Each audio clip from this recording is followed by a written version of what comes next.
Foreign Affairs, the Ministry of Interior, Power, Environment, and Defense. And it's our pleasure to have with us this morning these three powerhouse ministries here with us this morning. Without wasting any much time, I've just been reliably informed that the Permanent Secretary now of Arts, Cultural, Tourism, and the Creative Economy, Dr. Mukhtar Yawale Mohammed, MFR, MNR, is in the house. Apologies for the mix-up. Without wasting any much time, very distinguished ladies and gentlemen, we'll move now to invite the Honorable Minister of Information and National Orientation, Mohammed Idris, Fellow of the Nigerian Institute of Public Relations, to kickstart today's proceeding. Please, with a round of applause, welcome the Honorable Minister.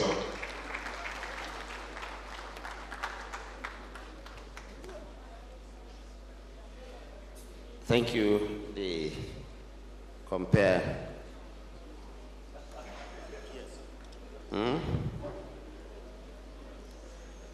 The Honorable Minister of Works, His Excellency Senator David Umahi,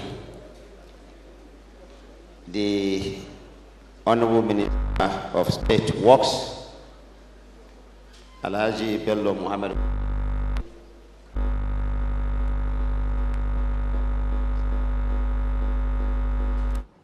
Water Resources and Sanitation, Professor Joseph Bruxelles, the Honorable Minister of Arts, Culture, Tourism and the Creative Economy, my sister Hannatu Musawa, the Permanent Secretary, Minister of Information. But before that, let me recognize the Special Advisor to the President on Media and Information, Mr. Sunday Dare. The Permanent Secretary, Ministry of Information and National Orientation, a brand new Permanent Secretary who is attending the Ministerial press briefing for the first time, Mr. Obodo Chinasa. You are welcome. The Permanent Secretary, Ministry of Water Resources, Mr. Filangwa. Permanent Secretary, Ministry of Works. Heads of agencies of Ministries of Information and National Orientation, Ministry of Works, Ministry of Water Resources, Ministry of Arts, Culture, Tourism, and the Creative Economy. All directors of the various ministries, my friends, my colleagues, very distinguished members of the media who make this happen every time we call upon them. I greet you this morning. It is my pleasure to warmly welcome you to the 8th edition of the Ministerial Press Briefing. Today, we are privileged to host 3 distinguished members of the Federal Executive Council. Now, you know that every week we tell you that there are only 2 ministries that we take. We wanted to have one on Wednesday and have one today, but we couldn't have it, and therefore we are lumping the 3 of them together. So you're going to have a bumper edition today. This platform, as always, offers a unique and valuable opportunity for our invited ministers to brief the nation on the progress, priorities, and outlook of their respective ministries. It is an open and interactive session that is broadcast live on national television and across all major digital platforms. This is reinforcing our administration's strong commitment to openness, accountability, and direct communication with citizens. Since we began this series in February this year, we have had engagement with many ministries and its session has enabled Nigerians both within and outside this country to gain direct and unfiltered insight into the plans and programs of the renewed hope agenda of President Bola Ahmed Tinubu. Now, for those who think that the ministry or the ministers are actually going outside the country to host or to have these press briefings, this is your answer to it. We have our responsibility first to the Nigerian nation, and that is why we invite these ministers to come here and address Nigerians and those outside this country directly from nowhere but from the National Press Center here in Abuja. So if you think that the ministerial press briefing, for those who are already making insinuation that is being moved outside this country, the platform that the Federal Ministry of Information and National Orientation is providing is what is happening here in this country. Let me emphasize once again that this series will continue to right up to the May Democracy Day and even afterwards, until every minister has had his turn. And then even after we do that, it is our determination to continue to provide this platform for all ministers to come and engage with Nigerians. This is part of our ongoing effort to deepen transparency and foster a more informed and engaged citizenry. Today, I am pleased to announce encouraging news from the National Bureau of Statistics, which released the Consumer Price Index, the CPI, for April 2025, only yesterday. According to the report, the headline inflation rate for April stood at 23.71%, This represents a decrease of 0.52% from the 24.23% recorded in March 2025. Similarly, month-on-month inflation dropped by a notable 2.04% from 3.90% in March to 1.86% in April. I think we deserve some clap here. This, of course, did not just happen by chance. The president is focused and is determined, and his determination and his interventions are clearly paying off. The benefits of reform, though gradual, are real and measurable. One of the key indicators of relief is the food inflation rate.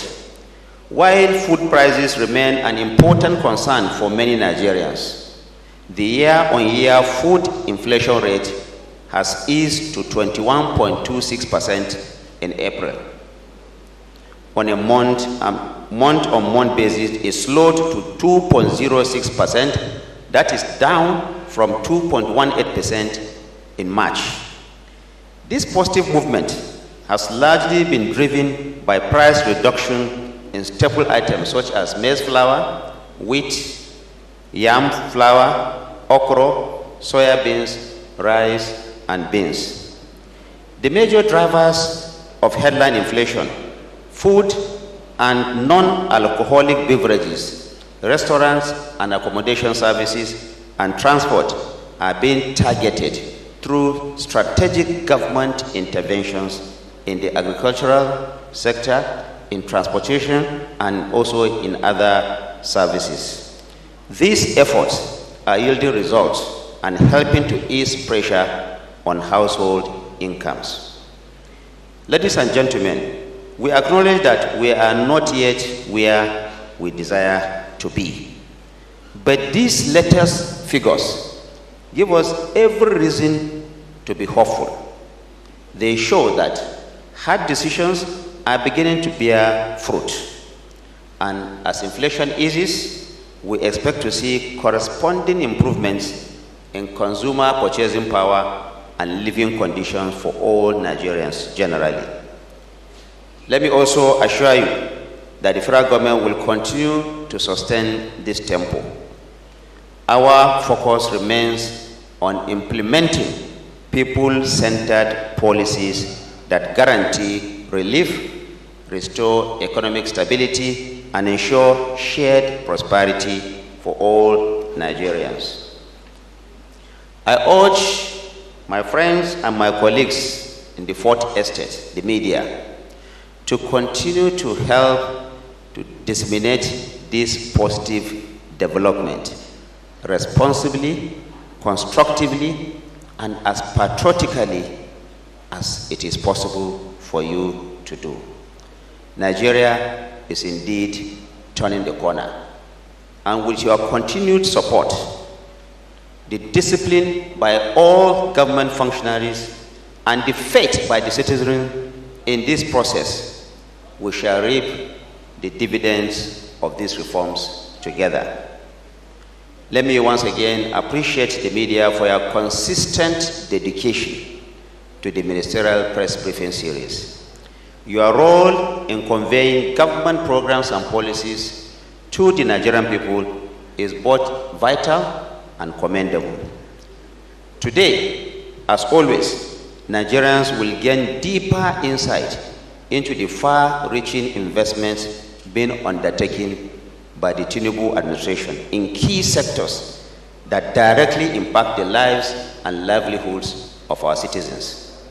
These include substantial interventions in critical infrastructure, including roads and bridges, and that is why we have the Honorable Minister of Works here to talk to you on the massive investments that this administration is doing in this critical sector. This, of course, includes the work that we are also doing in the water and sanitation sector, and also in arts, culture, and the creative economy.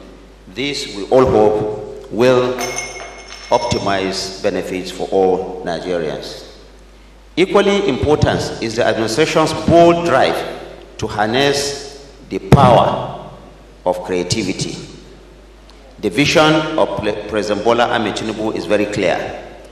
It is to ensure that Nigeria once again recovers its place, not just on the African continent, but also on the global stage. I urge you to sit back while I invite first the Honorable Minister of Works, distinguished Senator, His Excellency, Senator Dave Umahi, to take the floor. Let me remind us that this is going to be a 2-hour program.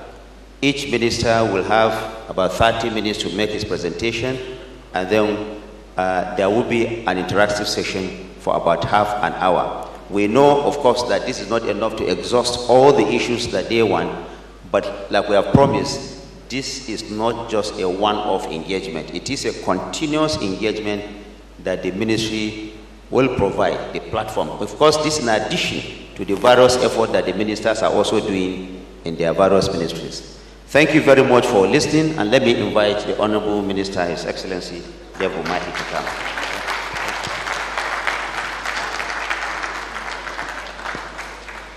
Thank you, sir.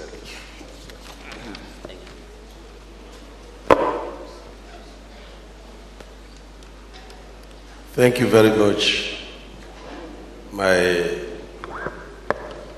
dear brother, the Honorable Minister of Information and State Orientation, Dr. Mohammed Idris.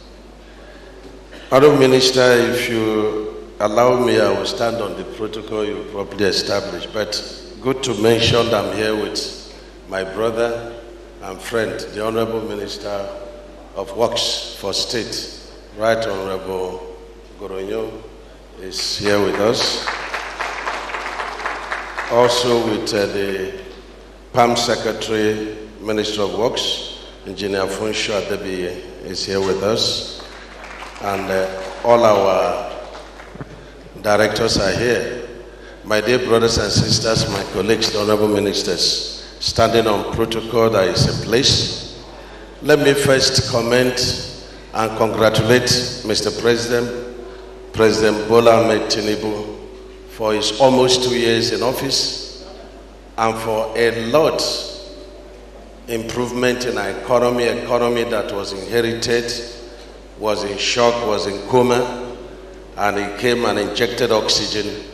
And today we have a lot of positive indices in the economy of our nation. I can't say better than what the Honorable Minister of Information has said, but we will come to that.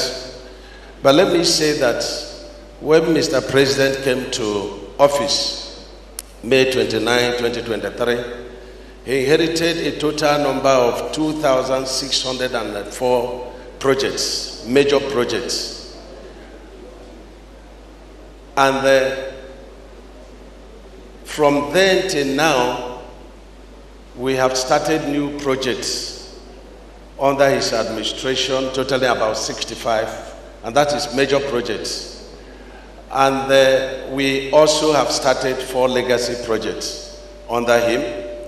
And of course, we have completed 260 palliative projects totaling 208 billion. We will come to that. But let me say that these 2,604 projects inherited as at May 29, 2023, totaled about 13 trillion naira, and of course, 1 trillion was debt owed contractors for completed jobs. When we did rule of the term at that time and projected by the reason of removal of fuel subsidy and floating of the naira, the project then came to about 17 to 18 trillion. And today, projecting that is about 20 trillion. But by the ingenuity of Mr. President, FAKE directed that we should prioritize these inherited projects along the geopolitical zone and along the nation economic corridors. And we came up with a total of 440 projects. These 440 projects needed to be reviewed because the basic rates of construction materials as at the time these indices of our economy were changed, are no longer the same. And that necessitated the change, review of the projects, and also facing of projects. Let me mention that outside the projects we completed and commissioned in the last year, May 29th, which we also rendered to you, we have also completed another set of 19 projects. And some of these projects are like the Yakasi project in Kano, which was about 34 kilometers, totally about 17 billion. We also have the Hadija project in Kano, and which was, about 84 billion for 105 kilometers. And you come to Southwest, we have completed the section 1 of Dangote tax credit, which is the concrete road that is coming from Lekki Deep Sea Port and going to Ekpe in Lagos State. We've also completed the extension of Third Mainland Bridge with CCTV camera to observe what is happening within that environment up to Falomo. We've also completed the Lagos-Ibadan route, which was 84 kilometers, about 201 billion. It was inherited. And, that Lagos-Ibadan, there are 2 sections under phase 1. One was done by Jilo Beja, and it was completed and commissioned by the last administration. But we inherited section 2 of phase 1, and that is being completed by RCC. And we also have the Lagos-Badagry project, which is being done by, CGC. And is set for commissioning. And so these are some of the projects we have. If you go to the southwest, south, we have the section 1 of the east-west road, which is running from Port Harcourt, going to Bayelsa State, and that was completed by Julius Beja under administration.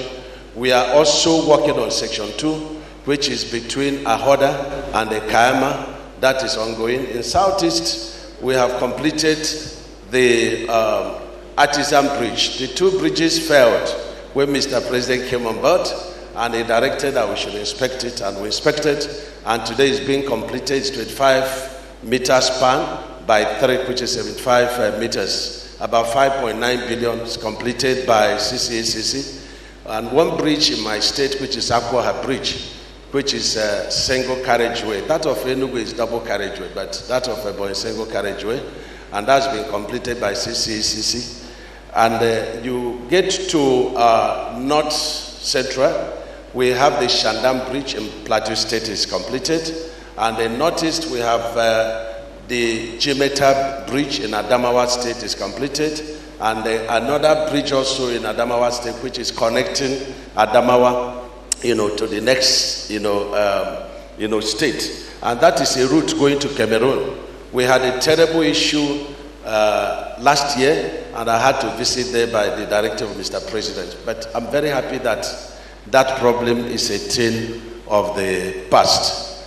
I'm not sure we are missing out any other, this thing in terms of completed projects. But let me announce that Mr. President in 2023 directed for immediate action on 260 palliative projects. Some of these projects as big as 10 billion, but the total is 260. We have the soft copy and the hard copy, which we're going to give to you. Those projects have been, completed up to 99%. Just about 2 or 3 projects that are still outstanding. And I've always said these projects are very important.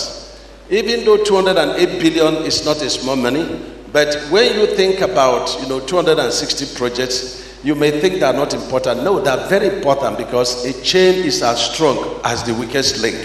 If this palliative were not fixed, it would have been very difficult to go from one state to the other. And I continue to maintain that the road and the bridge sector is the major sector that grows the economy, the GDP of any nation. And it is on this economy, the GDP, that other sectors grow from. A man in China was asked, what do you do if a nation wants to be great? He said, build road. They asked him again, he said, build road. And so I commend Mr. President very highly for his commitment in infrastructure. And I said, for a man that tamed the Atlantic Ocean, we come to that. That's a man with rare courage. And he's a guru in infrastructure development. And let me also say that apart from these projects, we also have 4 major legacy projects. And we have also compiled a number of ongoing projects. Time will fail me to mention all the ongoing projects. But if we come to the South-South, we have the Lokoja, to Benin, starting from Okene. We have 3 projects that are ongoing there, and by CCEC, by BUA, by CBC, and finally by, CGC, yes.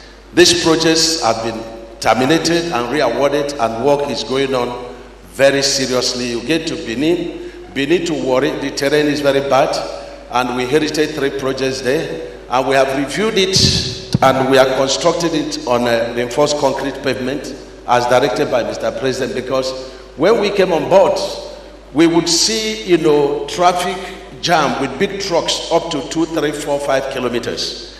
And the road was so terrible. So we had to redesign this route, digging by 1 meter down, fill it back with lumps, sharp sand, stone base, and then put 20 cm reinforced concrete pavement. Work is ongoing there. The first section is handled by Levant, second section by Guild, third section by SKCC. And between Warri down to River State, we have 2 major washouts because this road was constructed below the plain, the flood plain. And so we've intervened in such situation at Ugele axis and also at Ahoda axis. Work is almost completed. We finished 1 carriageway on reinforced concrete pavement, and then we've turned traffic to it, and then we're doing the other one. Very sure that it will be done. And so when you continue on what Mr. President is doing in South, you get to the section 2 of East West Road, which is being done by Setraco. Of course, I've told you that section 1 has been completed and ready for commissioning. And that job is about 75% done. We hope to finish and have it commissioned by December. And you get to the Eleme-One junction, and I always say that this is the most traffic section, of our routes, in this country. Because you have the refinery there, you have the port there, you have the petrochemical, and a lot of other companies there. 15 kilometers by 2, but each carriageway is 15 meters, which is about 4 lanes at a go. And when we inherited this project, it was 156 billion, and that was to be done with flexible pavement. But we looked at the soil terrain and we carried out extensive soil investigation, and then we decided to redesign it, which we did, and we are reconstructing it with reinforced concrete pavement. Good to announce that the one section of it from Eleme going to Ne has been completed on reinforced concrete pavement, and the other section we are engaging from next week. And then you get to Eket, you have the Eket bypass, which is 19.5 kilometers by 2, and it is for a total contract sum of 74 billion. Work is ongoing there. It is being done with rigid pavement, that's reinforced concrete pavement. And between Akwa Ibom to Cross River, we have the CCCC we inherited, and we've redesigned, and faced the project. And then the second one, you have the Beja. We negotiated with Beja to continue the project for 14 months, which they could not. And so we had to terminate the project and re-awarded it to Recon. And then, of course, the Samatec. Most of these roads are being reconstructed on rigid pavement because of the terrain. When we visited Calabar the other day, we were worried that between Calabar and Akwa Ibom, a journey of 1.5, we did it 7 hours. And that necessitated our scoping 11.5 kilometers by 2, and we drafted high-tech to come and they do those sections, especially our power plant that is at Uduakwana. And so these are what Mr. President is doing, in this, section. But let me also say that 3A3B, 65 kilometers of Lagos-Calabar coastal highway has been flagged off. And good surprise to see that high-tech is even at the verge of completing 10 kilometers of that section within the next 2-3 months. So we are very grateful for what Mr. President is doing in that section. If you get to Northwest, Northwest is fully loaded. You have the Abuja Kano, which we terminated from Jolobeja, and that is section 1 and the section 3, and that's 118 kilometers, which we have re-awarded to InfoQuest for a total contract sum of 252 billion. And of course, we also injected street lights, making that road ready for operate and maintain when completed. Good to announce that 5 kilometers of reinforced concrete pavement is being completed because that road is redefined and re-awarded on rigid pavement. And so section 2 is 64 kilometers by 2, which is 128 kilometers, and it's also been redesigned on rigid pavement for a total contract sum of 525 billion.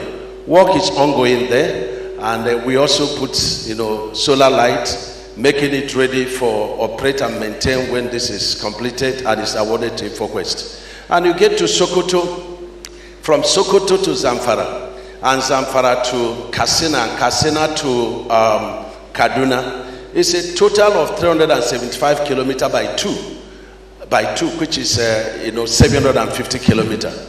And this we inherited, and we had to redesign a major part of that road on reinforced concrete pavement. It's a big one, and the total contract sum is 872 billion.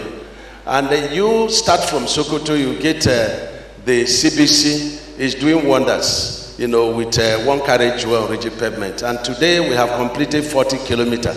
Those going from Sokoto to Zamfara will be able to see, that beautiful road. Even those in opposition have stopped severally at Eleme and Sokoto to say, even though we are in opposition, we can't oppose this. And that makes us very happy. I thought you put your hands together for Mr. President. Yes. And so you get to Zamfara, and that is Setraco. Setraco is doing a fantastic work. And from Zamfara to Katsina, and that tractor, doing fantastic work, and from there to Kaduna, and that is Mothercat, doing fantastic work.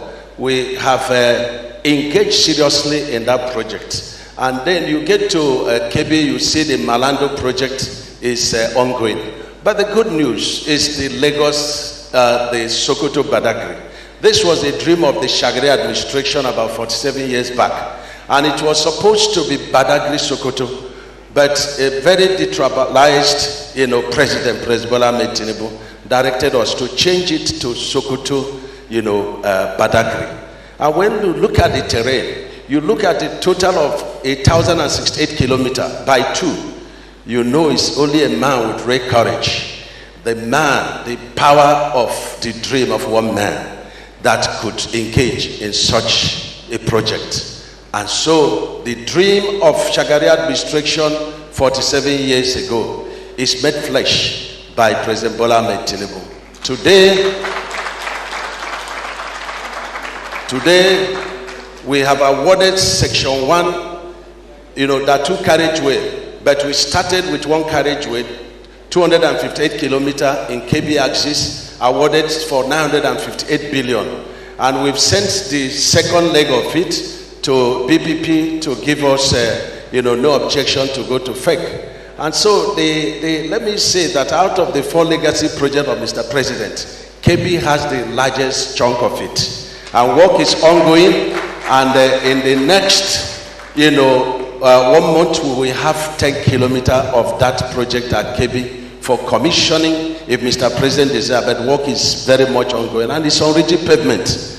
And we also have the Sokoto axis, Ilela. When we were to flag up the Sokoto axis, I was to do it at a different location. Mr. President called me and said, go to Ilela. That is a place they gave me a lot of votes. And today, that 120 kilometers of the first carriageway is ongoing as Sokoto axis and awarded for 482 billion. The second carriageway is also in procurement for award. Time will fail me to mention other projects in Northwest, but the Kaduna Eastern Bypass being done by Dangote in rigid pavement. Time will fail me to mention the Northern Ring Road is being done by CCECC. You have the Zaria to Hunki being done by Mothercat, and so many other projects. And I think that Northwest, they have the largest chunk of my projects in Ministry of Works. Can we put our hands together for Mr. President? In the Southwest, we have some ongoing projects. We have the newly awarded 7th Axia Road. This 7th Axia Road is taken off from the Lekki Deep Sea Port. And I've said that the legacy project of Mr. President is an investment, is beyond road construction. It is a road construction upon which other, road arteries of the Federation will link up to. For example, at the Lekki Deep Sea Port, we have a lot of advantages because we are no longer paying for, transloading of a ship, because the Apapa Wharf is of a shallow, depth. But the Lekki Deep Sea Port, of course, the dream of Mr. President made flesh, but not by me anyway. But I have a lot of, activities at the Deep Sea Port. So we have big ship betting there, and so we needed a lot of evacuation corridor. And that is what this Dangote, that is doing for us, taking us to Ekpe. But the 7th Axia Road, which is 26.4, but it has about 5 kilometers of bridges and it's dual carriageway. I've been awarded for Lot 1 and 2 for $651 million US. And I call it evacuation corridor. It takes us right away from the Deep Sea Port and takes us to Shagamu, Ore, Benin. And so it's an evacuation corridor for the 17 northern states and also for other northern, southern states and other northern states within that corridor. And of course, we have the very wonderful Lagos-Calabar Coastal Highway, Section 1. The Section 1 is 47.47 kilometers, and it is of 3 lanes each. And 30 kilometers, great to announce, it's been achieved and is ready for commissioning. On Section 2, I think we deserve a bigger hands of applause to our president. And section 2 is 55 kilometers by 2, which is awarded for 1.33 billion, and it covers all the bridges in sections 1 and 2.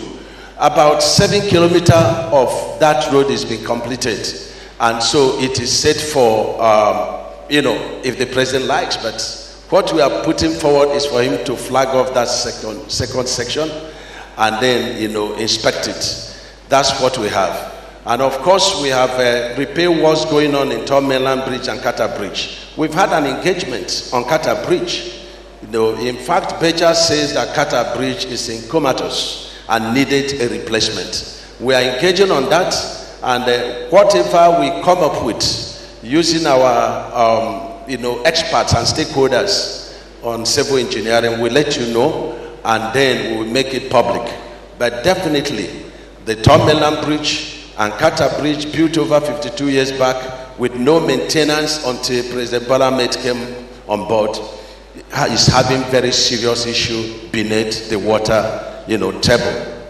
And so we also have section 2 of the Lagos Ibadan. Section 2, phase 2 is being done for 184 billion by CBC. And that includes completion of all the ramps of the bridges they built. Unfortunately, these bridges that we built, the head walls was done according to the engineering requirement. The minimum that is required of headroom is 5.6, but some of it was even done at 6.2, and yet big trucks are knocking the beams, and so it's in great danger. So today we have 7 bridges that the beams are in trouble because big vehicles went to knock it down. And that's why in part of our policy we've directed that all our headrooms henceforth should not be less than 6.5 meters. We have solution to tackle that, and that's by depressing, the underpass and get a maximum of 6.5 meters to mitigate that. And of course, if you come to southeast, we have the Enugu Onisha, road being done by MTN, 107 kilometers at 202 billion. We have scoped out 77 kilometers because it's supposed to be dual carriageway. So the second carriageway is scoped out 77 kilometers and awarded at 150 billion to CBC. And of course, you have the Owerri Onisha project that is ongoing. You have the sections of Port Harcourt to Enugu. The Lokbanta to Enugu is 61 kilometers. One carriageway is completed, the work is going on the other one. You have the Eko-Binago flyover, which is 23 span. The answer is to decongest traffic within that Enugu depot. And that job is about 84% done, and is done for 25 billion. You have the dualization of Enugu-Abakaliki, which is 84 kilometers, and it is being done for 183 billion with about 7 bridges. You have the Afipo going to Abia, going to Okiwe, and that is about 75 kilometers, is being done by Dangote tax credit. And you come to the northeast. The northeast, you have the Akwanga to Jos to Bauchi and to Gombe. And that is the 4th legacy project of Mr. President, 432 kilometers. We are completing design, but we've done palliative on that work. Anybody going through that place will be able to see the palliative work we've done. And, we are completing design and the procurement. We have Mubi axis of, a project. We have the Gembu axis. We have the Medugri, ring road. We have the section of Kano to Medugri. The first section is, at between Kano and Jigawa, and that was awarded to Dantata, but Dantata did not perform to the satisfaction of Ministry of Works after 18 years. So we terminated it and we've re-awarded it to Tractor. They have mobilized to site. And we have the section 5, which is at Medugri Township, and that is being done by CCECC, and that project is ongoing. And we have the Gombe to Bauchi project being done by Tractor, and time will fail me to say all the project. But of course, in North Central, North Central benefited from the third legacy project of Mr. President, from the job that I didn't mention, that the Trans-Sahara trade route, which is the third legacy project of Mr. President, that the Southeast benefited 118 kilometers by 361 billion. We are engaging in first carriageway, at a moment. And so from there, the North Central benefited because the project is running from there to Benue, from Benue to Kogi, Kogi to Nasarawa, and Nasarawa down to Abuja. And the total length of the project is 486 kilometers of road. We have the roads we took over from Bulletin that was terminated before administration, being done by True Crete. That project we have taken it over, and is being done by Reinforced Concrete. And we also have the section that was being done by Jito. We've terminated that project after 18 years, and we've redesigned it 66 kilometers. Work is ongoing. And of course, from Lokoja to Kene, we have two sections there being done by CGC. Work is ongoing. We have the Buruku Bridge that is ongoing. We have the Kasinala project that is going to Cross River that is ongoing. And of course, you have the Maraba Kefi that is ongoing. And time will fail me to mention all the projects. I don't know whether my PAM secretary, have I forgotten any zone? If I forgot a zone, you have to let me know. Oh, I'm told that I have this thing. Let me commend Mr. President very highly for the 4 legacy projects. I've mentioned them. But let me say that the source of funding, and before I say the source of funding, I've already told you that we have 260 palliative projects totaling 208 billion, and they're ready for commissioning. And we've agreed, subject to directive of Mr. President, that the projects will be commissioned zone by zone, and that we are going to have the press, going to all the 6 zones, the Nigeria Road Transport Workers, National Assembly. So you will be involved in the commission of these projects. And before I round off, let me say that I saw when people posted that we are going to London. I've never been to London in the past 2 years. I never discussed with anybody about going to London. I have too much work to do here, talk about going to London. And so we shouldn't, just take on social media and take it to be true. Nobody discussed going to London with me.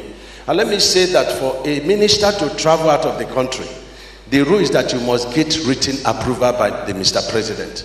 So this is social media jargon and should not be taken, seriously. Nobody discussed with me. I'm not aware. I'm not aware that any of the other ministers, they are aware. And so please disregard it and let us not join issues with social media. And let somebody help me to tell Mr. Rufai, who is my very good friend, to please cross-check very well. Because they would have sent a text to us before they began to condemn us. Even when I was governor, before I traveled out of the country, I had always taken permission from a sitting president. So I'm a man that is played by the rule of the law.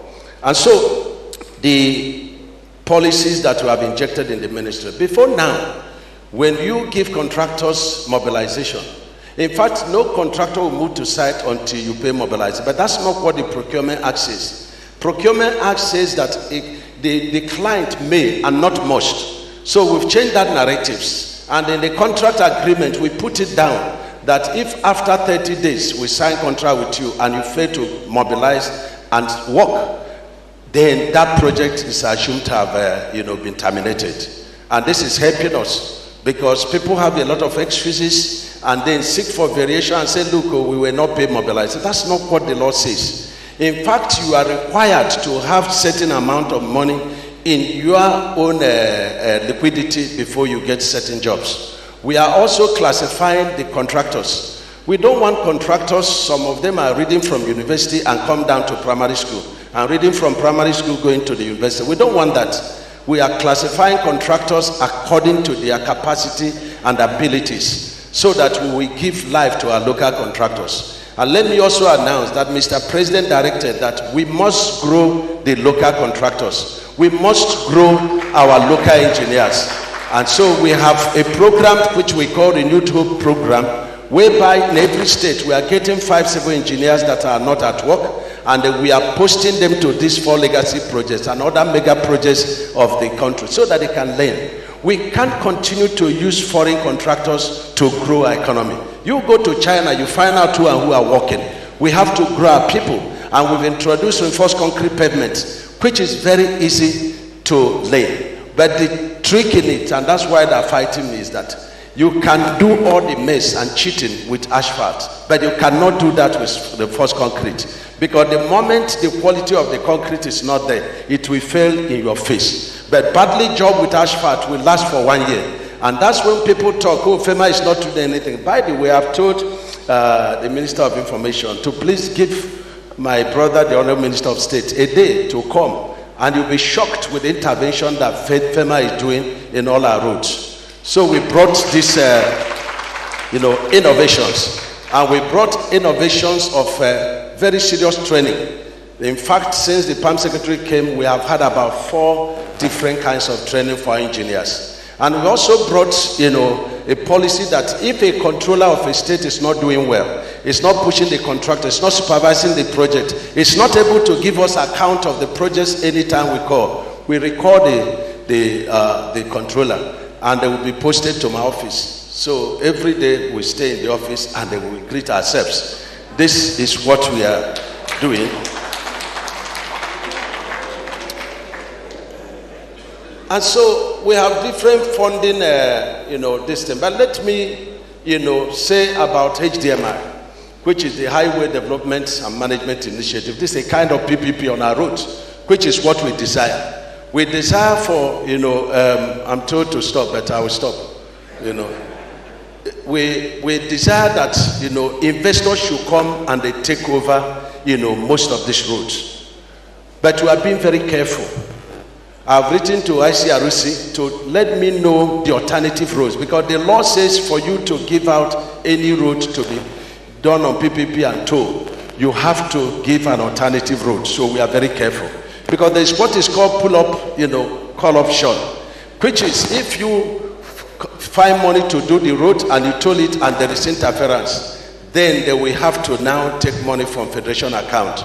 We don't want when Mr. President is resting after 8 years, and when I will be resting after 8 years, and for contractors that thought that, I'm about quitting. I'm not quitting. We are in this thing together, and we must change the narrative. So we are being very careful not to shortchange the federal government, not to shortchange our people, not to mortgage the interests of our born children. And this is very important. So we welcome PPP. We've handed over Bini Asaba. And so the society should push for that contractor to start work. And that is handed over to African Plus. And so we are willing and ready to engage private sector to do our roads and toll it. But no road will be tolled unless it is completely done and in good condition. That is the directive of Mr. President. And finally, I don't want to be disobedient or be a member of a Labour Party that are very disobedient. I want to commend, my Minister of State Works and my PAM Secretary and all the directors. But greater commendation goes to Mr. President. When he asked me to do Lagos-Calabar Coastal Highway, I drew inspiration from the Eco-Atlantic. When I was working in Lekki as a young engineer, people were selling off their properties within that axis. I know, there is one bank that had glass house that sold off in panic. IMB, very good. But Mr. President, a man of courage, a man of, I call him the Joseph the Dreamer. And the God has helped him to make flesh all his dreams. I commend him very highly. Our GDP is growing, inflation is coming down, our foreign exchange is impacted positively. The World Bank says we are not owing them again. Let's put our hands together for Mr. President, the man, the road master, and the man of uncommon courage. Thank you very much. Thank you, and God bless you. Thank you.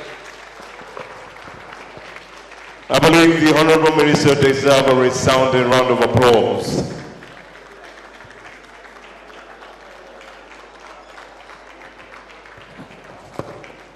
Thank you very much. You may please be seated. Thank you.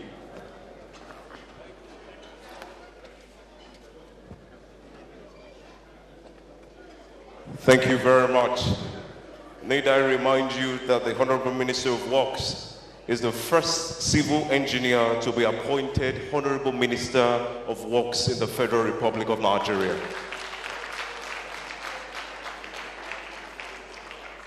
Thank you. Without wasting any much time, permit me to invite to the podium the next presenter. The next presenter is a lawyer, a member of the Chartered Institute of Arbitrators, and a political activist. I permit me to add to her citation that this next presenter is the brand ambassador of the Nigeria brand. Ladies and gentlemen, please put your hands together for the Honorable Minister of Arts, Culture, Tourism, and the Creative Economy, Anatu Musa Musawa.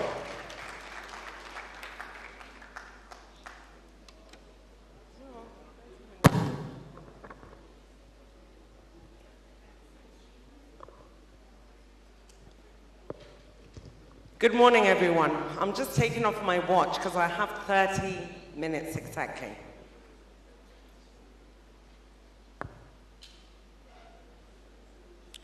Honorable Minister of Information and National Orientation, the Honorable Minister of Works, the Honorable Minister of Water Resources and Sanitation, the Honorable Minister of State for Works, my Permanent Secretary, Dr. Mukhtar Yawale Mohammed, the Special Advisor to the President, Mr. Sunday Dare, all other protocols duly observed. It is really with great pleasure that I stand here to present the scorecard of the Federal Ministry of Art, Culture, Tourism and the Creative Economy. I guess the worst thing about presenting your scorecard is actually coming after the Honourable Minister of Works, who has not only shown himself to be one of the most hardest working ministers, but has emerged as a star man of the administration. Thank you for all you do. President Bola Ahmed Tinubu from the beginning wanted to do something very different. They often say that when you do the same thing over and over again and expect a different result, you're probably not very sane. So President Bola Ahmed Tinubu came with a mission and a vision to impart an impact for the young generation, for a future generation and the generation after that. In a way that he can do that, he thought of a diversification approach. And one of the areas he identified to diversify was the area of culture and creative economy. And for the first time in our history, he set a stand-alone ministry that caters to this very, very important industry. And also, in his drive to deliver on the Renewed Hope agenda, amongst so many other things, he wanted to reduce government expenditure and to streamline the activities of government and reposition the system for effective service delivery. By doing that, he merged the Federal Ministry of Tourism with the Ministry of Art, Culture, with the Ministry of Art, Culture and the Creative Economy in order to really align it. Because when you think of culture and the creative economy, it's really to bring the global community into Nigeria, out of Nigeria, or to export Nigeria to the global community. And for tourism, is really to bring the global community into Nigeria. So these two ministries really work together. The mandate of the ministry is to provide an enabling environment for the exposure of the positive elements of the nation's art, culture, tourism, and to harness the potential of Nigeria's creative economy. Under our ministry, there are 11 agencies: the National Council for Arts and Culture, the National Institute for Cultural Orientation, the Center for Black and African Arts and Civilization, the National Film and Video Censors Board, the Nigerian Film Corporation, and the National Commission for Museums and Monuments, the National Gallery of Arts, the National Theatre, the National Troupe of Nigeria, the Nigerian Tourism Development Authority, and the Nigerian Institute for Hospitality and Tourism. So really, what is our strategic importance of our ministry? The priority area of President Bola Ahmed Tinubu's administration is to accelerate this diversification of the economy through industrialization, digitization, creative arts, tourism, manufacturing, and innovation. The creative economy in Nigeria has long been a vibrant and resilient sector, one that has never really had the attention of government. So what you find is that Nigerians within the sector have had to really build the sector organically on their own. Now President Bola Ahmed Tinubu comes with this vision and this mandate for us to do a handshake with the industry, to see what they need to allow them to help us as a nation grow the economy, to bring value to them and to bring the value back to the benefit of Nigeria. The ministry, as part of its data initiative, D30, is conducting a mapping that will offer an open source data-informed foundation to target setting investment prioritization and program design across Nigeria's creative economy. This is very important because when you don't have data, you have the inability to really assess the industry properly. And with data, you're able to allow investors who want to come into Nigeria to know where they want to really pivot. So this D30 platform that we actually have finished the exercise, and the first week of June, we will be releasing the D30 platform so that Nigerians and the international community can be advised and better informed about how the data relates to the creative industry and to the tourism industry.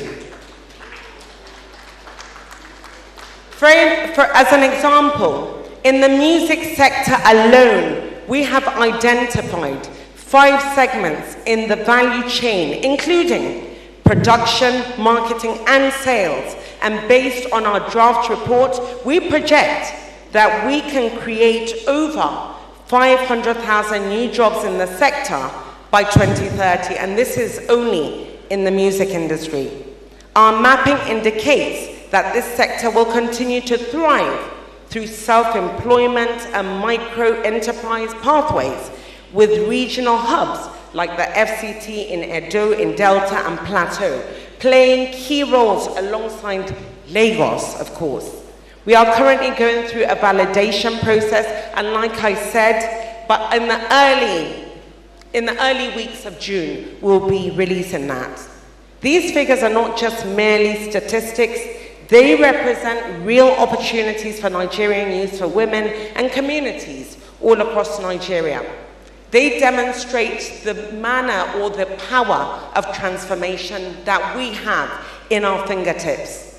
Policy review, formulation, and implementation. One of the first things that we looked at was really the policy. It is important for us to think about how we can set a proper foundation for this economy and for this industry to grow. And in our deep dive, we looked at countries such as South Korea that have been able to grow the industry using to grow their economy and to grow their country, just using the creative economy, the creative industry. So that is what we did. Policy formulation is crucial for the development, growth, and advancement of the 4 sectors under the ministry, and really the 49 subsectors, but we are looking at the top 4 to the top 7 within the sector. Of course, the music, the film, the fashion, the art, the gastronomy. At the inception of this ministry, the policies regulating the sector were not only found to be inadequate, but were outdated and obsolete, and failed to address the developmental changes in the art, culture, tourism, and the creative economy sectors. Consequently, to reposition the sectors and provide an enabling environment for the sectors to thrive and attain its position as a major alternative to income generation for Nigeria. The ministry, in collaboration with the private sector, led by the Nigerian Economic Summit Group, is poised to provide a clear policy framework for not only the creative economy, but the arts, culture, and tourism sector in Nigeria. The policies undergoing review presently, formulation and implementation are: number one, the National Intellectual Policy Strategy. This is really key and foundational for the growth of the industry, and I can announce that we have finished all the network that we need to do for building a national IP policy, a holistic one that will cover the industry across board. And in the next couple of weeks, we, in conjunction with the Ministry of Justice and the Ministry of Industry, Trade and Investment, will be presenting that to the Federal Executive Council. And I must say that I give a lot of thanks to the former Minister of Trade and Investment, Honorable Doris, who really helped to pivot this policy forward. And because of the commitment that she put into it, we are able now to deliver to the creatives a proper IP policy. And then we have the national policy on incentives for the art, culture, and creative economy.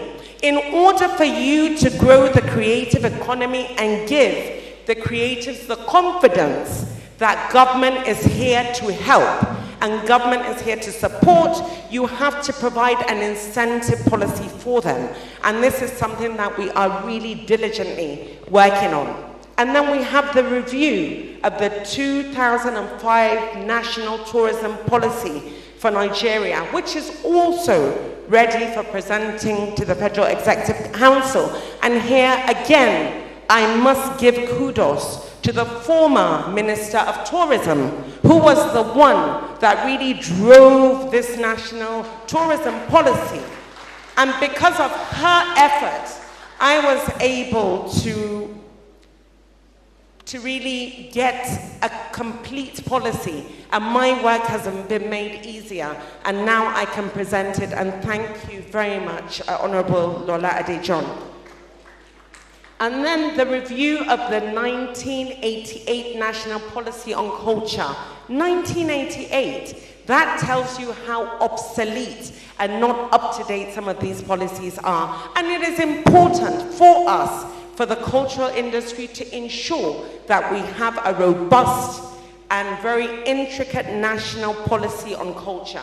That also is at the finishing stages, and I will say that was my own project, right?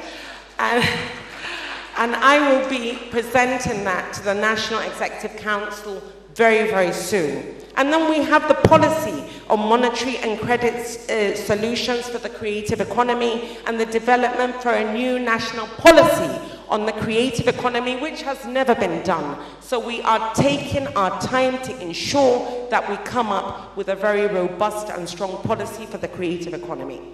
So now the National Film and Video Censors Board Regulation of 2024. We're doing a transition because, again, that is extremely, extremely obsolete, and we're working with Dr. Shuaib, who is really putting a lot of effort to ensure that we give this institution that particular regulation that is up to date. And then the Federal Executive Council approval for the Creative Economy Development Fund. This is one of the things that really makes me excited, because I know the industry is really struggling with the lack of funding to support them. So now the implementation of the IP monetization pilot to provide funding to creators and develop a model for IP asset securitization. And the Federal Executive Council recently approved the Creative Leap Acceleration Program as well. Again, I'm very excited about that for the industry. This is a digital platform to support creative enterprises for funding, creative technology and co-working spaces. And it was recently launched, but is presently at the beta stage, and very much will be heard about that in the next coming weeks or months. And then the Comprehensive Film Industry Reform Program, including retooling of government agencies and parastatals, encouraging a functional, self-regulated ecosystem to provide welfare and working conditions, and strengthening intellectual property rights protection.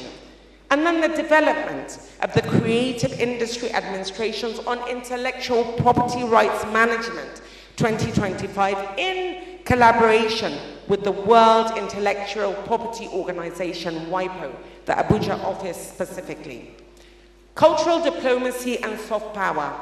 We all know that the real power that we have as a nation globally lies in our arts, in our culture, in our talent, and in our content. That is what the global community is interested in when you talk about Nigeria, and we want to really leverage on that. Nigeria's rise on the Global Soft Power Index from 93rd in 2003 to 79 in 2004 and to 77 in 2005 presently has been achieved through our cultural influence expansion, and brand perception improvement has been attributed to strategic engagements and the soft power initiatives that has been led directly by the ministry through one of our great initiatives, the Destination 2030. The launch of the Destination 2030 Nigeria Everywhere. They do say that 1 out of every 5 African is a Nigerian, 1 out of every 8 black person in the world is of Nigerian descent. And so that gives us a lot of power. And we want to make sure we give those Nigerians that have ancestry, Nigerian or blacks that have Nigerian ancestry, a reason to pivot back into the greatest black nation of the world. So at the World Economic Forum in Davos, creating a unified brand identity that has improved Nigeria's global soft power ranking by 14 points in just 1 year, rising from the 93rd to the 79th. So you can imagine what we can do when we really push the envelope and we really push Nigeria's global soft power initiative. Motherland 2025 initiative is aimed at reconnecting Nigeria in the diaspora with their roots and positioning Nigeria as a global tourism hub during the festive season and beyond. And also, this will give us the ability within this initiative to do citizenship by investment. Because many people that have interest in their roots want to have Nigerian citizenship, and we are coming up with an initiative together. I'm working together with Honorable Abike Dabiri, who is the one that really has the hold on the diaspora, and I want to thank her for that. Then the Nigerian Film Corporation's international engagements at prestigious events, including Screen Nigeria at the 77th Festival de Cannes in France, that is happening now, where a Nigerian movie maker has made the shortlist of Cannes, and I will be traveling there to make sure that we push every single political leeway that we need to ensure that his film makes the shortlist of the Oscars for next year by the grace of the Almighty. Then the Center for Black and African Arts and Civilization, CBAC, expansion of the international cultural diplomacy efforts, including engagement with the Francophone Ambassadors Group for Festac 77.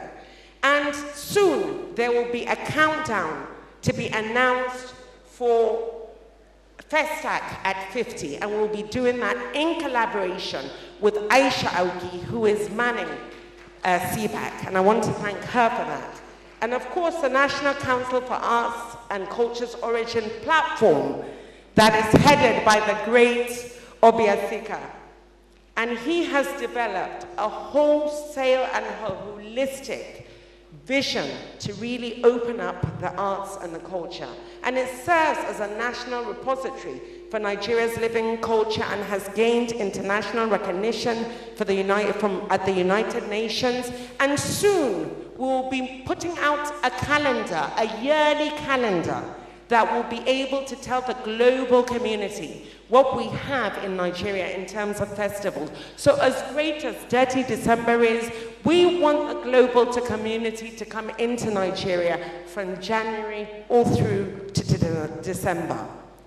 Securing 3 UNESCO inscriptions for the Shango Festival in Oyo and the Kano Durbar Festival and the Midwifery Knowledge, Skills and Practices at the UNESCO's representative list of intangible cultural heritage of humanity. And we were able to do that last year, and I want to congratulate Nigerians for that. And we have also secured the hosting rights for the 68th meeting of the United Nations Tourism Commission for Africa, CAF. And this will be held in Abuja from the 11th to the 13th of June. And my hope is that it will be a global outing and a successful one for Nigeria. And we are also organizing a cultural event at the United Nations Assembly, UNGA, for 2025. We did one last year, and we hope we can do one this year to push the Destination 2030 brand even further. We're leading a delegation. I led a delegation to the G20 meeting for ministers of culture, and we, Nigeria, represented the African Union in Brazil in 2004. Global outreach program with engagements in Europe, Middle East, and Latin America to showcase Nigeria's cultural diplomacy and creative excellence. We are showcasing Nigeria's participation at the prestigious International Arts Festivals, and we were at Venice Biennale, and I can tell you, Nigeria was nominated as the best pavilion because of our content and our creativity. Economic value. This is very important to Mr. President. He wants us to use this industry to add growth, and we have committed to increasing the GDP by $100 billion by 2030. We have secured presently $200 million commitment from Afrexim Bank to accelerate building of cultural and creative industries. And this will be operationalized on June the 1st. So in the next couple of days, we're looking for creatives to apply, because now we have funding, and this funding is going direct to support the creators. We have a partnership with the Ministry of Finance Incorporated, MOFI, to monetize tangible and intangible national assets within creative and tourism domains by cataloging, valuing, and securing government assets. And I want to congratulate you by saying this was approved by the Federal Executive Council last week. So we can now bring value and money using our own assets. So we have to be creative in supporting Mr. President and in supporting his vision to create economic growth. We have strategic collaborations with the Federal Inland Revenue Service to enhance the tax compliance and revenue collection while fostering growth of the creative economy. And then we have the launch, like I said, of the CEDF, which is very exciting. And there's a landmark initiative that is meant to catalyze growth, innovation, and sustainable financing for Nigeria's creative and cultural industries through a debt financing window offering affordable loans to viable creative businesses, and an equity window providing investments in promoting creative businesses with high growth potential, and a grant funding window supporting innovative ideas and cultural projects with high impact potential. And the fund will benefit the entire creative economy, the value chain across sectors including film, music, fashion, art, publishing, gaming, cultural heritage, and tourism, and any other person that has a viable business model that can really add to the economy. And then the Renewed Hope Cultural Project. the economic impact, creating opportunity for rural communities to participate in wealth creation. Mr. President wants us to take his vision right down to the grassroots. And the Renewed Hope Cultural Project sees us looking at the unique peculiarities of every single state and doing partnerships and MOUs. We've already signed MOUs with some states, and we want the states to tell us what they want the federal government to come and support in, because working in silos does not give a long-term sustainability. We want a single vision in the vision of Mr. President. We have a collaboration with Big Win Philanthropy that will create at least 2 million jobs by 2027. Infrastructure. There is a dearth of infrastructure to help the growth of the industry. So we have established the Creative and Tourism Infrastructure Corporation, a special purpose vehicle that was approved by the Federal Executive Council, and with a projected investment of $100 billion and potential to contribute significantly to the creation of over 2 million jobs. How many? 5. Okay, I'll just run through this really quick. You see, we have so many things, but I'll just run through this very quickly. We have a partnership with the Frexim Bank. We have collaboration with Ministry of MOFI. We have a partnership with the Creative Parks. This is very important because this is where we want to create the Abuja Creative City right here.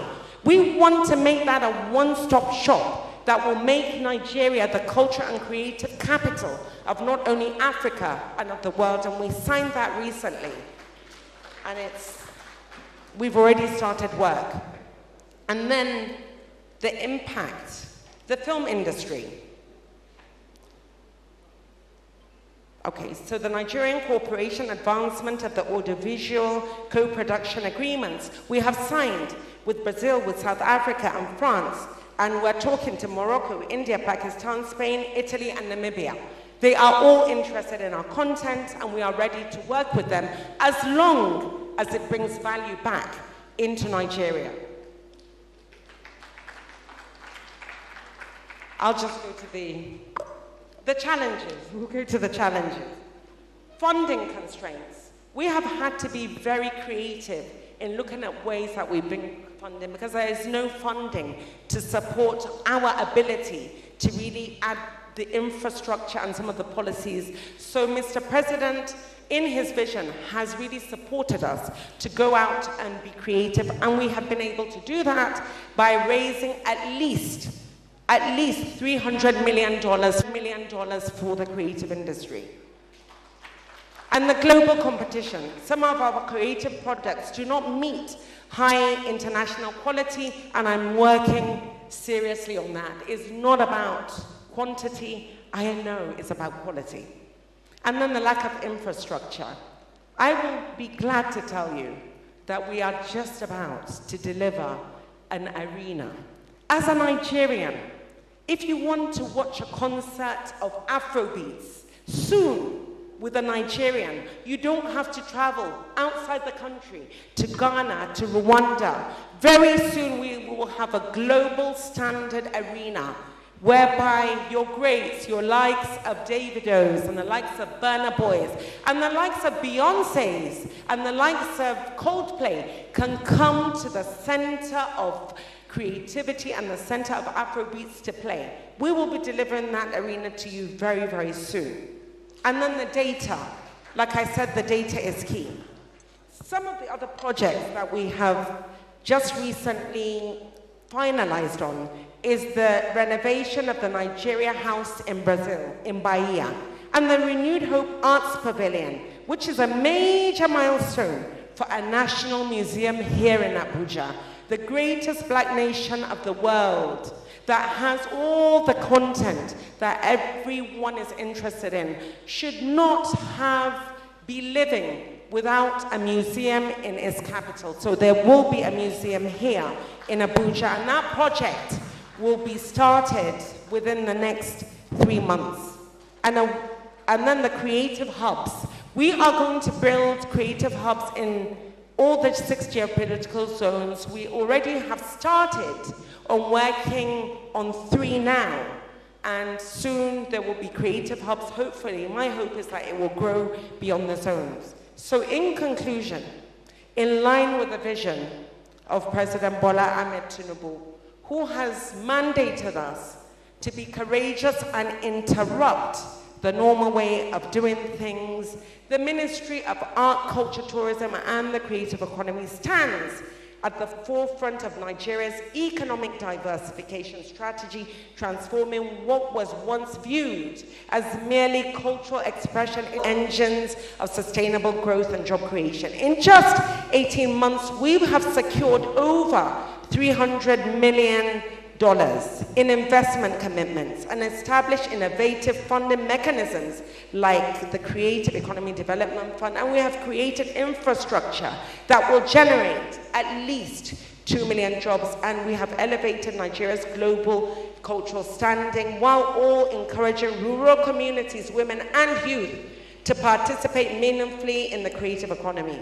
Our strategic partnerships spanning government agencies, international organizations, and private sector leaders have positioned Nigeria's tourism and creative sectors not just as alternatives to oil dependency, but as a vibrant, inclusive economic pillars capable of addressing our nation's most pressing challenges. Mr. President has asked us to bring economic growth. He has asked us to create jobs. He has asked us to reposition Nigeria. And I can tell you that is exactly what the Ministry of Art, Culture, Tourism and Creative Economy is doing. I thank you for your attention, and God bless the Federal Republic of Nigeria.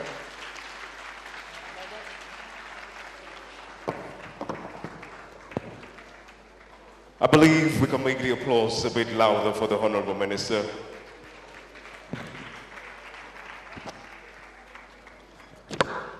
Thank you. You may please be seated.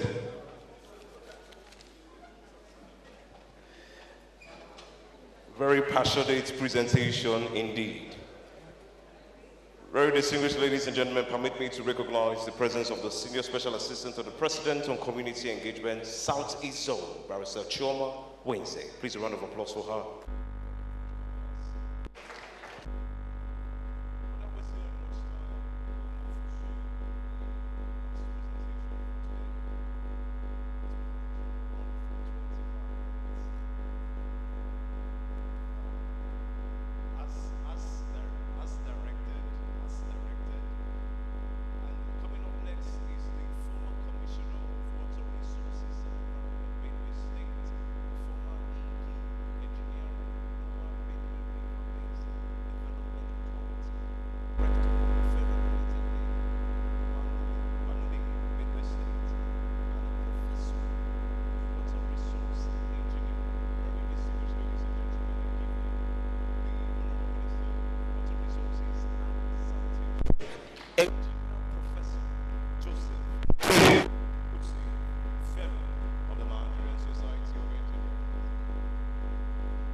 I was very happy when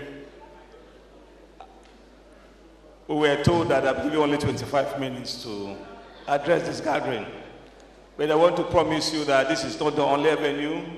I have a date with channels, NTA, and TVC to address the nation on the activities of President Bola Ahmed Tinubu in the Ministry of Water Resources and Sanitation. So there is no problem. I want to thank the Minister for Information and National Orientation, the Honorable Minister for Works, Honorable Minister for Arts, Culture, and Creative Economy, the Honorable Minister of State for Works, the Special Advisor to the President, my permanent secretary and other permanent secretaries here present, directors, the press, ladies and gentlemen. We are from the Ministry of Water Resources and Sanitation. We are here to present and updates of the activities of President Bola Ahmed Tinubu within the last 2 years.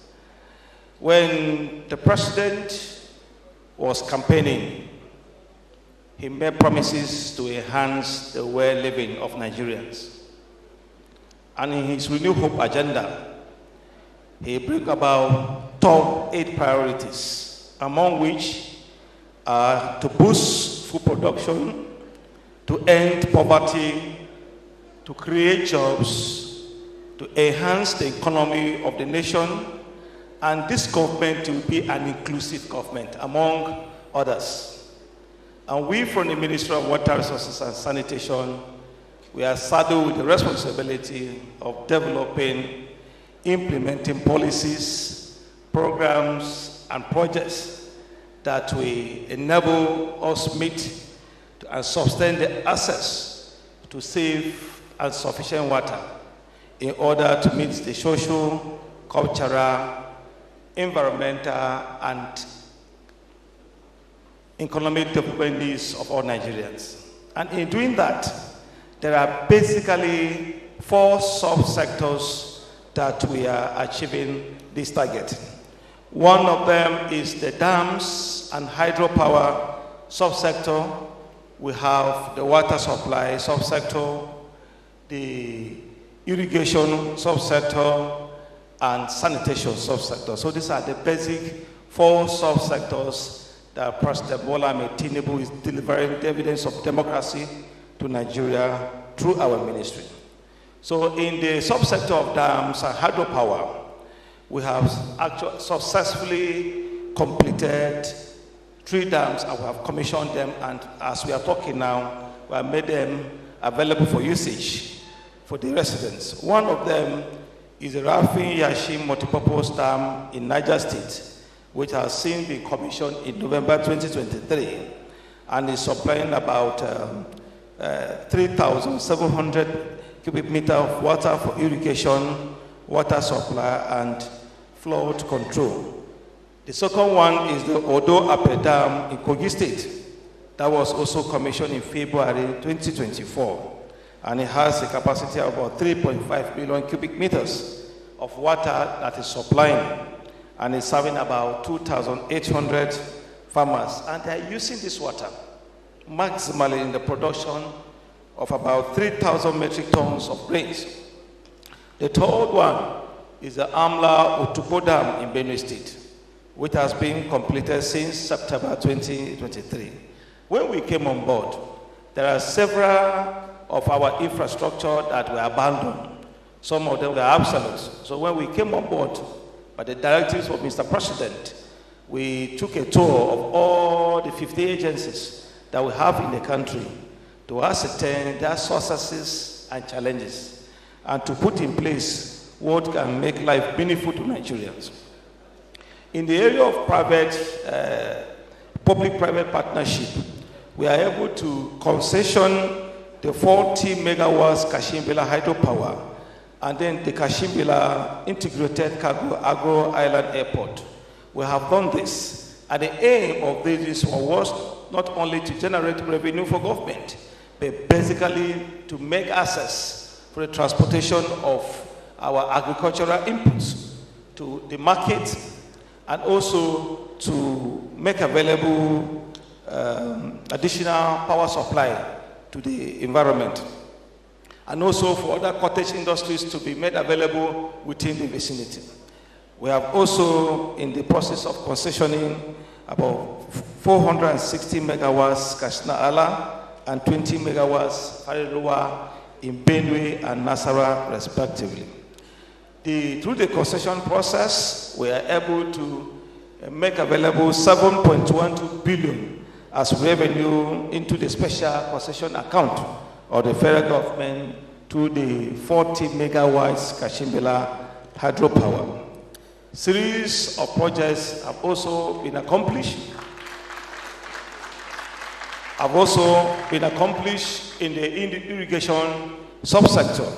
In the irrigation subsector, which is very key in creating jobs, boosting food production, and making our government an inclusive One, we have completed the baccalaureate irrigation project in Zamfara State.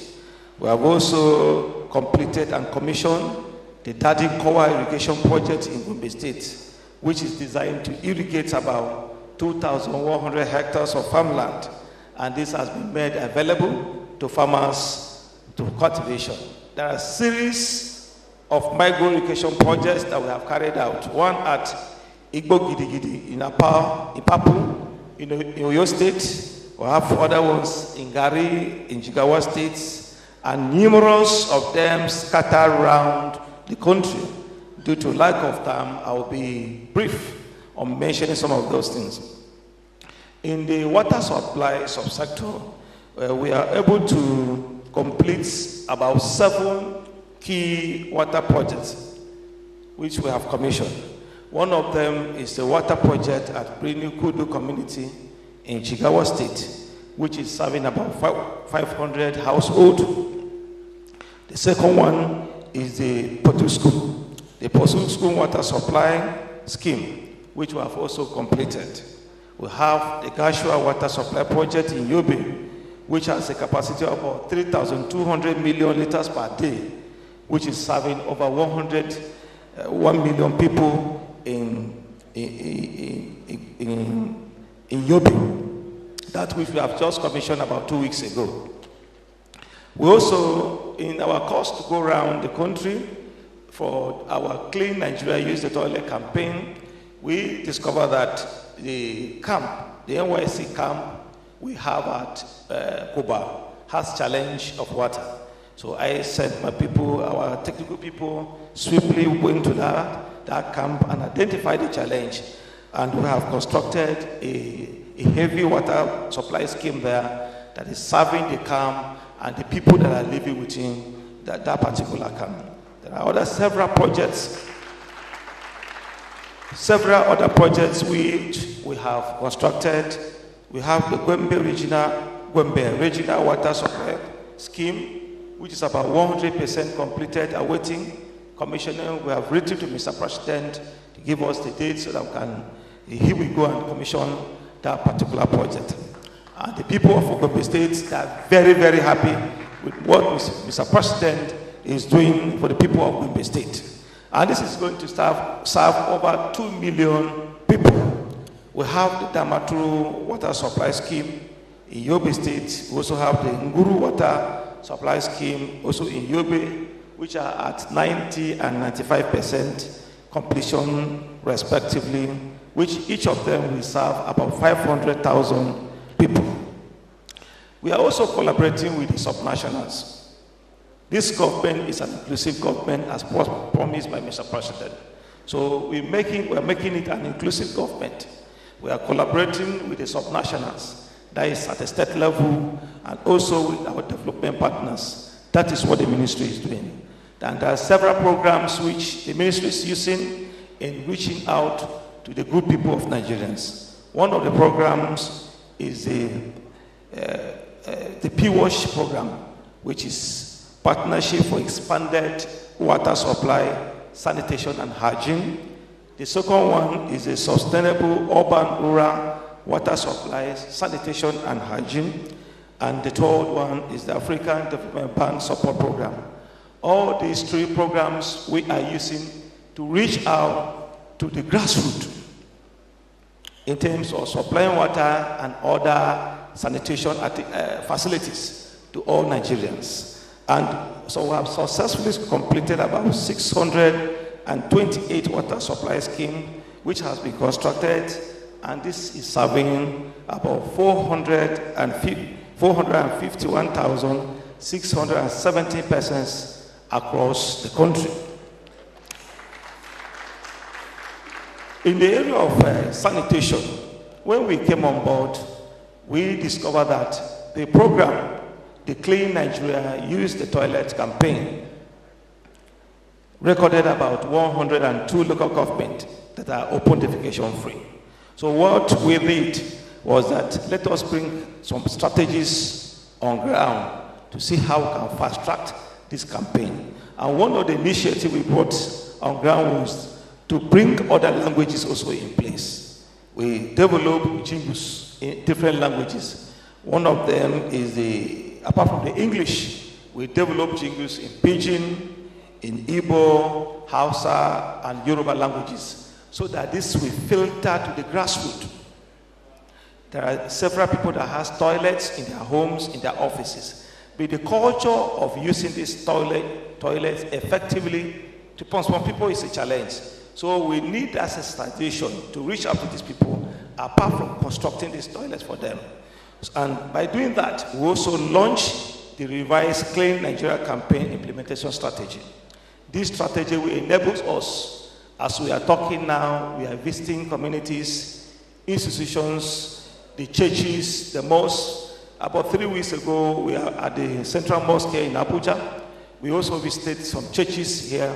And as we are talking now, some of our people are at the field, some are in Taraba State, some are in Benue State, some are in other parts of the country, giving that sensitization. And this is yielding fruits. Now we have gained additional 40 local government. And by the end of this year, from the analysis and the assessment that is ongoing, our target is to make Nigeria an open defecation-free nation by the year 2030. But we are trusting that before that year, Nigeria will be completely and totally open defecation-free. By the end of this year, we are believing that out of the 774 local governments in Nigeria, we should be getting half of that from the assessment and analysis that our field people and our desk officers at the state level are giving us. We are also constructing sanitation facilities. So far, we have constructed additional 159, and about 38 are also in the pipeline, in addition to those ones that have earmarked in the 2025 budget to construct. Late last year, you have a challenge of flooding. Flooding has been a recurrent challenge in our country, Nigeria. So last year, among the communities that were faced with flooding in Nigeria was Maiduguri in Borno State, where there was an overflow of Alao Dam, which caused a lot of destruction of properties and lives in Maiduguri. And because of that, we visited Maiduguri town. Mr. President himself abandoned his other official duties and visited Maiduguri. So coming back, we assessed, and I gave a report to the Federal Executive Council. A technical committee was set to assess not only Alao Dam, but all the dams in the country. So this assessment is ongoing. At the moment, we are able to complete the assessment of Alao Dam, and reports has been given. The Federal Executive Council, under the leadership of Mr. President, has approved funds for the reconstruction and upgrade of this Alao Dam. Originally, Alao Dam was only supplying water to the people of Maiduguri State. But with this upgrade, when constructed, it will have the capacity of irrigating the vicinity and also putting in place the hydropower potentials. We are also carrying out study and design of several dams in Nigeria, among which I want to specifically mention is the Dase Hausa Dam in Adamawa. We are very, very concerned with Dase Hausa Dam in Adamawa because there are releases from Lado Dam from Cameroon. And when this water comes, it affects the entire country. The entire country is in the sense that the whole of the Benue Trough is being affected. So what we are doing now, we have completed a study and design of this Dase Hausa Dam. We are at the stage of procuring a transaction advisor, which will enable us to carry out the construction of the Dase Hausa Dam.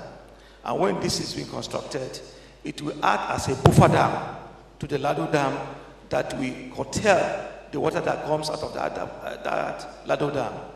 And this water, we intend that it will be used for irrigation, because we have a vast of land over there that we can use this dam to irrigate our country. We're also going to use this dam for water supply in addition to the hydropower development that we're going to put in place to provide additional hydropower source to our national grid. And at the same time, it will also control the flooding that occurs along the Benue Trough. There are other several projects that we have on ground that are the verge of completion. We have the Mangu Dam in Plateau State, the Obese Dam in Ekiti State. We also have the Kashimbila Multipurpose Dam in Taraba State. The Kashimbila Dam, the dam and hydropower component has actually been completed, so we are working on the water supply and irrigation component, because in order to achieve boosting food production, creating jobs for our teeming population, that irrigation component is very, very key. And that is the reason why we're trying to upgrade our dams so that it can take care of the irrigation components that will help and revive the economy of our country. So there are several dams that are the verge of completion. We have the Irawo Dam in Oyo State, the Monkin Dam in Taraba State, the Nkari Dam in Akwa Ibom State, Adada Dam in Enugu State, the Ngawa Dalaji Dam in Katsina State, Otupo Multipurpose Dam in Benue State, Jare Air Dam in Katsina, Kontagora, in Niger State, the Ogenahaji, the Left Dam in Osun State, the Farenwa in Nasarawa State, the Galma Dam in Kaduna State. All these dams are at various stages of completion. And we are working assiduously to complete these dams and make them usable to our farmers for cultivation. In the area of irrigation, we also have series of irrigation projects that are ongoing and at the verge of completion. We have the Middle Rima Valley Irrigation Project in Sokoto State. We also have the Tadashonga Irrigation Project in Kwara State, the Middle Ogun Irrigation Project in Sei, Oyo State, the Lower Ogun Irrigation Project in Ogun State, the Chochi Irrigation Project. All these projects with numerous These micro projects, we have identified some communities around the country, and we are putting in place these micro irrigation projects so that it will be used, it will first of all generate employment. It will also make it be an inclusive government, whereby we are inviting the private sector to also come in. We have prepared this land, making them available for our private sector to come in and also key into the project we have. We can give you the technical expertise that you need. You bring in your finances, you make the land available for you, and you cultivate and make food available for the Nigerians. So there are many of these projects that are ongoing. We have a program called the Trimming Project. That a trimming project which has yielded so much fruit in the country. And to succeed this trimming project is the SPIN project. That is Sustainable Power and Irrigation in Nigeria. This project, we are collaborating with the World Bank. And the aim of this project is to rehabilitate and modernize all our selected dams and irrigation projects in Nigeria. And by this, the aim of this project is to boost food production, to create more, to develop more power supply. And the challenges that maybe some villages we are having, some communities we are having in this country, we don't have, that doesn't have the power supply. These dams, when we make them available in the villages where there are no national power, this can augment the power that Mr. President is putting in place for the good people of Nigeria. So this program at the moment have met the states that have met the criteria, Adamawa State, Bauchi, Benue, Borno, Delta, Ebonyi, Ekiti, Enugu, Gombe, Jigawa, Kaduna, Kano, Katsina, Kebbi, Nasarawa, Niger, Plateau, Sokoto, Yobe, and Zamfara State. So these states have met the criteria to be part of this being projects, and we have inaugurated the steering committee. The project management unit has also been inaugurated, and by the beginning of July, this project is going to be in earnest kickstarting. There are other several projects, water projects that are ongoing, several of them in different parts of the country that are ongoing because of lack of time. I will not be mentioning them one by one, but as I earlier said, I'm going to appear on channels and other television to enlighten, give more brief on the details of some of these projects that we have. We have also flagged 4 very important water projects. One of them is the Greater Tuse Water Supply Project in Jigawa State. We have also flagged up the rehabilitation and upgrading of Boko Water Supply Project in Ambaladu in Benue State, among other projects that we have flagged up. These are some of the numerous achievements that we have gained.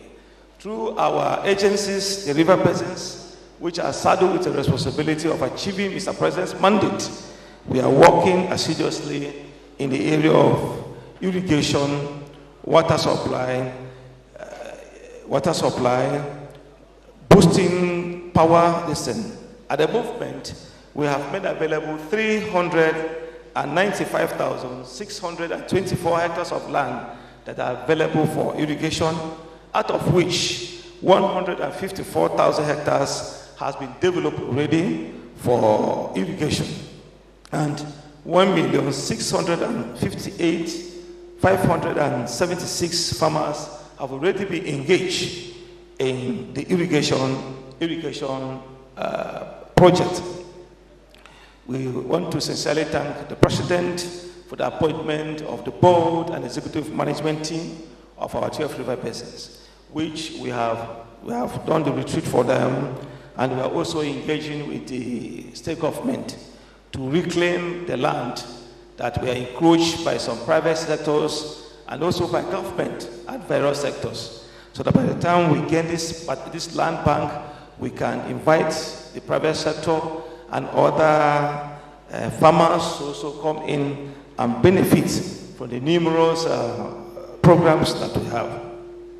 Through the Nigerian Integrated Water Resources Management, we are able to issue about 24 licenses to our water users, out of which 45 are on process, and Nigeria have also gained about 104.64 million, which is being generated from the revenue that we have gotten from these licenses. This is between 2023 and 2024. The update from 2024 to 2025 out of dates will be given as we generate the statement of our account.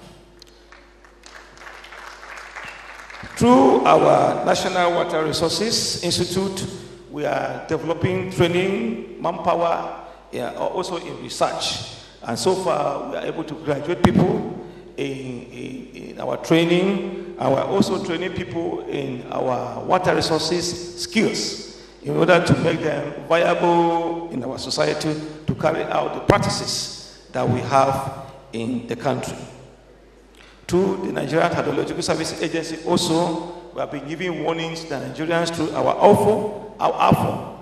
We have launched the 2023, 2024, and 2025, and we have listed the states, local government that are liable for flooding, and for 2025, we have also done that. And to mitigate the challenges that will come with this flooding, we have also, through our radios and televisions, have a series of jingles that are ongoing, sensitizing Nigerians of the effect and the things that we should put in place to mitigate the challenge that will come with flooding. And we're also collaborating with many MDAs and state government in trying to combat the challenges of this flooding in the country. Series of projects that we have that we're about to commission, the Damaturu Water Supply Scheme in Damaturu, the Gwempe, the Mangu series. We have about 78 drip irrigation projects we are going to commission in this year. We also had a Fairuwa water project. We had the Opela water supply scheme, Mbise, Damatru, the water supply in Bauchi. Series of them that we are going to commission in the year 2025. And we are working, we are liaising with schools, health, public places to combat the issue of open defecation in Nigeria. We want to sincerely thank Mr. President for his support to the Ministry of Water Resources and Sanitation. We commend all critical stakeholders, federal government, MDs, the state and local government, our development partners that are funding, that are supporting us in terms of technical expertise, and that are working with us to implement our programs and projects in the water and sanitation sector. We want to deeply appreciate the Minister of Information and his team for putting this in place. And as I earlier said, we'll be coming back to unveil some of the important and very meaningful projects that the ministry is doing through relevant stakeholders to achieve the targets set by the President Bola Ahmed Tinubu's administration in the areas of irrigated agricultural landscape, boosting food production, alleviating poverty, creating jobs, and propelling the economic growth and development of our country. I thank you all and God bless you.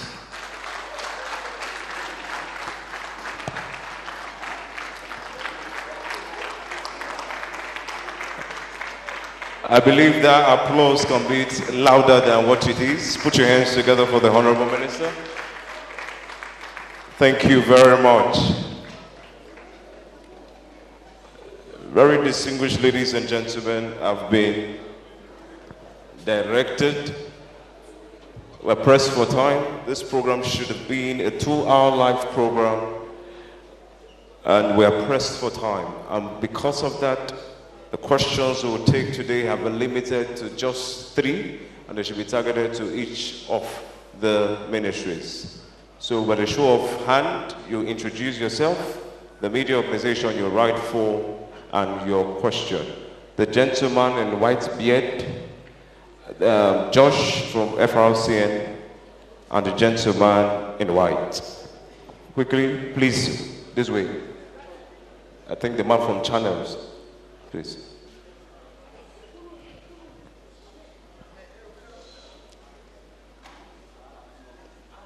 Please, let's hurry up with the mic to him, please.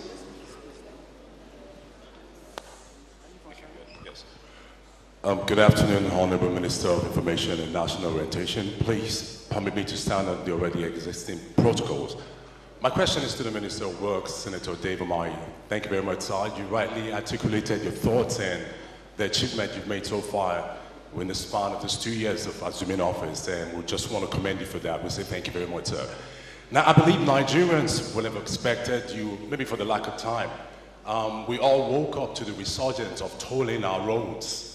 And exactly February 4th, to be more precise, the road corridors of Abuja, Akwanga, Lafayette, and Makurdi started tolling. The toll gates went into operation February 4th, to be more precise. So I would just want to ask, in the first place, why was this tolling suspended? What were the factors that led to the suspension of the tolling? And seeing this resurgence, what measures were put in place to ensure that it doesn't go back being suspended again? And also we want to know what roads furthermore will be tolled. For now, it's just the Abuja, Akwanga, Lafayette, and Makurdi road were shut off. What other roads were tolled? And also, sir, what is informing the reintroduction of this tolling of our roads? What exactly is informing it? And lastly, in the face of the economy, what we've been facing, the removal of fuel subsidy, the high tariffs in telecoms, and also in electricity, what is the economic implication for Nigerians when it comes to all of this? Thank you very much, sir. Thank you. The next. Good afternoon, ministers, senior colleagues. My name is Joshua Adams. I report for Radio Nigeria. My question again is for the Minister of Works. Let me join my colleague to also commend you for the great work you have done. But sir, my question is for the Ibadan-Ilesha Ife road. That road is a major artery road and is currently at a deplorable state. What is your ministry doing to ensure, even though the contract has been awarded, but right now there's no activity on that road? So what are you doing to ensure that that road becomes waterable? Thank you, sir. That is Ibadan-Ilesha Ife road. Thank you. This gentleman on white over here.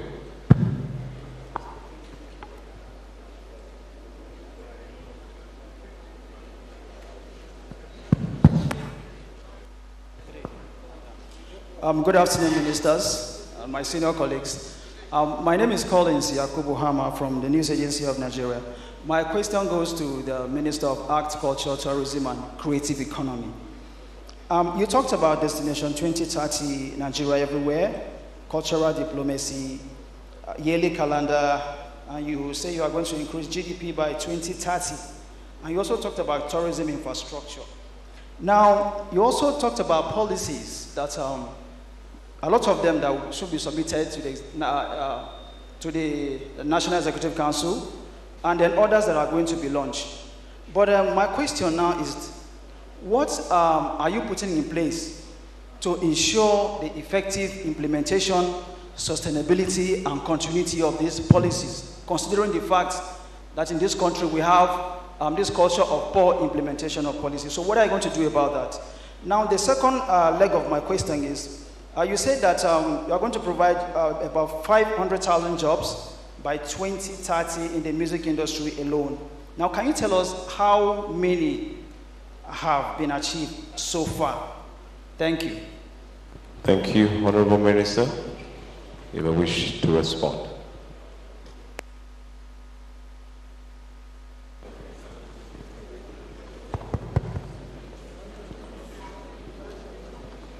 Yeah, thank you very much. Yeah, and I commend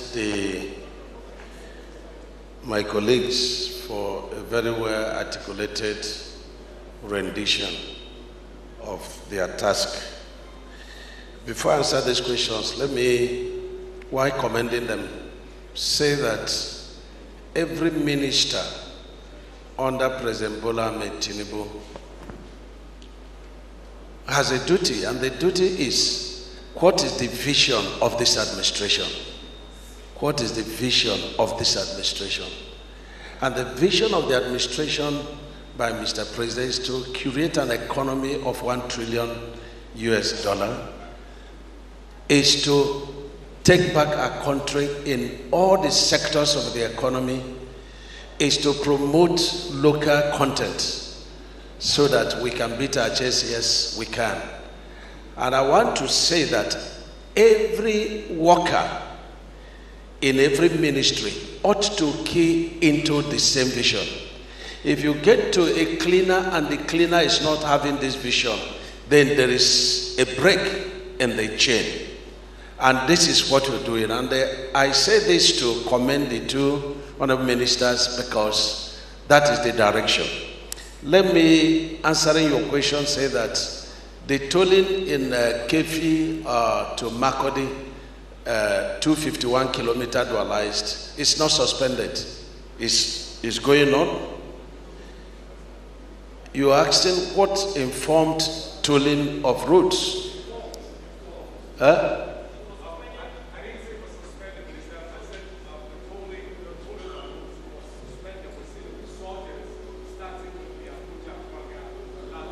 We mean tolling all over the country? Okay, let me answer based on what I... the construction of Kefi Akwanga was an EPC plus F contract under the China harbor. Project completed, and part of the agreement is that it will be tolled, just like the 4 legacy projects, just like the 7th Axia Road. So that has been completed, and that is, we are tolling it because the 2 carriageway had been completed. But you were asking what informs, tolling. The most important thing is not just building these roads. If you go, and I've always said that in the past we have built roads, but this is the only time that President Bola Ahmed Tinubu is constructing roads. And the most, worrying aspect of, the Minister of Works is the fact that these roads, none of the road built in the past ever lasted up to 50 years. As they are building, the road is failing. And that put a lot of tax on FEMA and Minister of Works. So what's the challenge, will be solved in two pronged, action. One, we have 35 kilometers of roads nationwide. And when you add the new legacy project, you'll be looking at over, 38 kilometers of road. It is difficult for Nigerians, for budgetary provision or the funds of the federal government to complete all these roads. So, and that's why we are doing HDMI, and of course, that is the PPP. So the idea is not only to get this road constructed, but to also maintain it. And so in the first week of June, we are going to go around and do stakeholders engagement and appeal to them, where we have completed, let us have it told. For example, you look at the Abuja Kano, sizable section is completed, but if we leave it like that until we finish the rest of the sections, they will all go bad. The Port Harcourt to Enugu, the same thing. East-West Road, the same thing. So that is what informs the reason for tolling, not just to have private sector to participate just like in every other, civilized countries, but also ensure that there is operate and maintain for the one we are doing. I think it's the Wale do that should answer the economic impact, of this thing. But when John the Baptist was in the prison and Christ came, and John sent a message to, ask Jesus, you came and have been in the prison. Are you the one to come out? Do we look for another one? He said, go and tell John that the blind are seeing and that the lame are walking and the gospel is preached to the poor. The GDP is working. Our foreign reserve is increased. The food prices are coming down. So these are the evidence of our roots, And then lastly, the Ibadan, Elisha, Ife. Even this matter came up in Federal Executive Council. It was the First Lady of the Federal Republic of Nigeria that called me and directed that we should go and look at this road because it's in a very bad situation. It is an inherited project by COPEC. And today, the total amount, that is allocated to this project from 2003 to 2025, is only 17 billion. And this road stretches to, Ibadan, Ife, Elisha. And then we have another project that is stretching from Elisha to Akure to Benin, which is awarded for 751 billion, and that is to high-tech. So we've aggregated these two projects. It's one stretch of road, and we presented it to Federal Executive Council for funding intervention of Renewed Hope. And of course, we added Ore to Benin. And so they are all circled together. And honestly, the roads are in a very terrible situation. What we have done is to ask for the available funds, use it and do palliative, while we secure permanent funds through intervention. So I want to assure you that I will not allow Mr. President to rest until he gives me money to reconstruct this road. And I know he will give me the money. Thank you. Thank you. The Honorable Minister of Culture. So thank you for that question, because I know everybody wants to know about the job creation.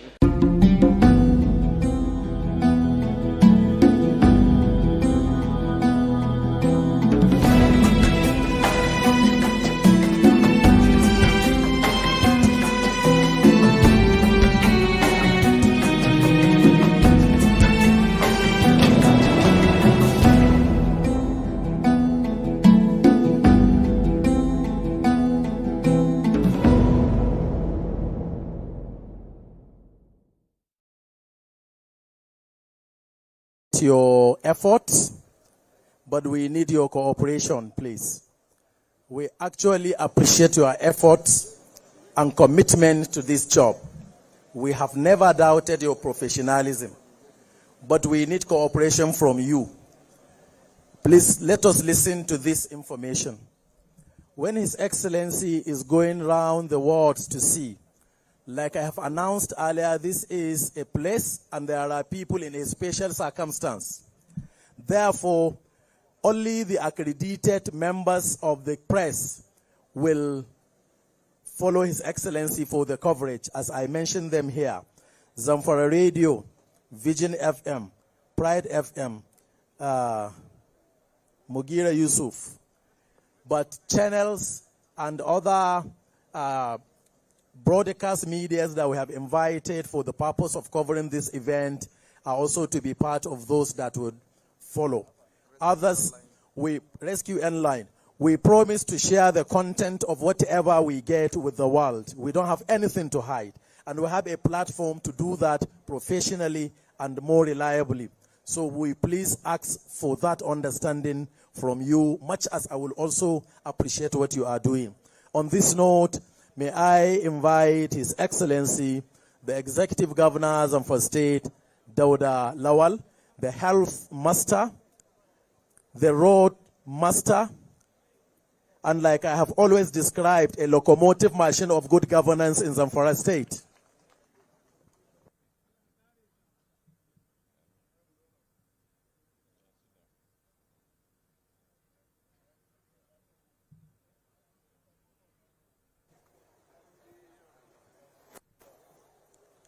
A'udhu billahi minash shaitanir rajim. Bismillahir rahmanir rahim.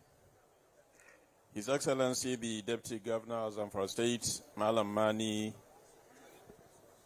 Malam Mumuni Masamamudi, Right Honorable Speaker, and all the honorable members of Zamfara State House of Assembly,